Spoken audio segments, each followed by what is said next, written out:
Hey, LinkedIn. It's definitely been a while, and you may be wondering why I'm holding a newborn baby, my newest addition to the family, our third girl, Naama. In order to answer that question is why I haven't been posting and why I'm holding a baby, I need to take you back a couple weeks.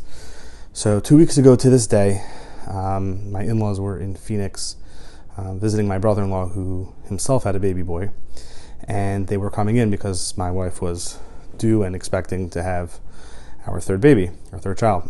I spoke to my father Thursday morning, and he sounded a little run down, but it's not unusual. He travels a lot for his business, and he asked me if I can pick him up from the airport. And I told him that it would be difficult for me to get out to the airport that day, so I sent my friend of mine to pick him up. They landed in Dulles Airport in Washington, and at that point he really wasn't feeling very good. And my mother-in-law wanted to take him to the hospital, but he thought that he would just go to a hotel and sleep off the pain he was feeling, or the nausea that he was feeling.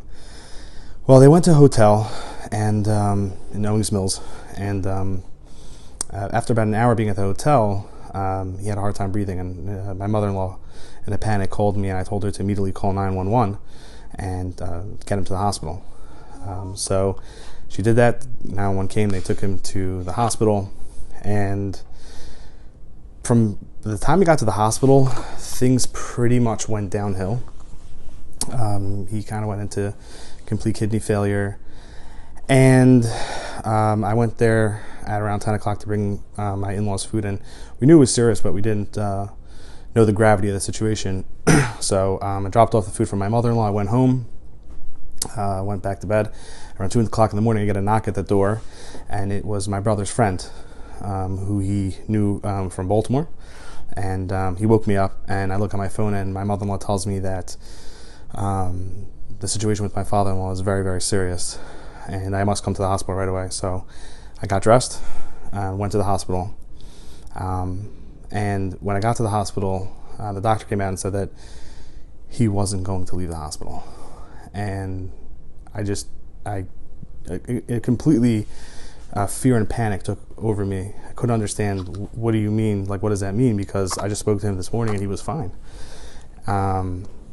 But they realized that he had some sort of sepsis in his blood, and he went into septic shock and had a blood infection and was on maximum life support, and his blood pressure was only at 60. And that was with the life, and that was only because he was on max 4 pressors and life support.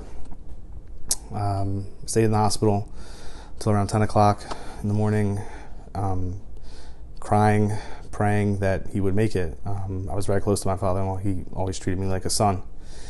I went home, went back to sleep for a little bit. At around 2:30, we got the call that my father-in-law was coding, and I immediately went back with my wife, and we stayed there till he was gone, and kind of waited there in the hospital till they came to come get his, till the funeral came, to come get his body, and we buried him on Sunday. And the day after the funeral, my wife and I were blessed with our third child, our third daughter, Naama. And it's been a crazy 2 weeks. It's been the craziest 2 weeks of my life. I've never had to deal with such a situation at the age of 31, and I hope I don't ever have to be in that situation again. And the reason, or I guess the point of this video and the message I want to send this video is, we named our daughter Naama, which translates in Hebrew as pleasant and good. No matter what we go through in life, and I've been through a lot in the last 2 weeks, life is still good and pleasant, and I'll always remember the amazing memories I had with my father-in-law. And no matter what happens, that doesn't change the fact that life is still good and pleasant. And we're going to miss him dearly. It's been hell for my family to deal with such a situation.